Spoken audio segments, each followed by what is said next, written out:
عثمانیہ university میں naan teaching staff کی جانب سے ٹائم اسکیل کے نفاذ کے مطالبے پر ایک عظیم الشان ریلی نکالی گئی۔ احتجاجیوں نے اپنا مطالبہ پورا کرنے کے لیے عثمانیہ یونیورسٹی آرٹس کالج سے انتظامیہ کی عمارت تک ریلی نکال کر احتجاج کیا۔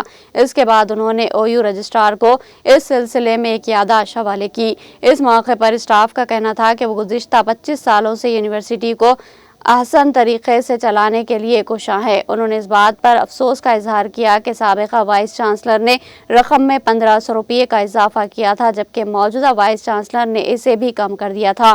انہوں نے برہمی کا اظہار کرتے ہوئے کہا کہ پرائیویٹ سیکیورٹی کو 30,000 روپے تنخواہ دیتے ہوئے 350 افراد کو بھرتی کیا گیا، لیکن انہوں نے اس بات پر تشویش کا اظہار کیا کہ انہیں ان کے گزشتہ 25 سالوں کے کام کے لیے صرف 15,000 ادا کیے جا رہے ہیں۔ انہوں نے حکومت سے اپیل کی کہ انہیں ٹائم اسکیل دینے کے لیے ضروری اقدامات کیے جائیں۔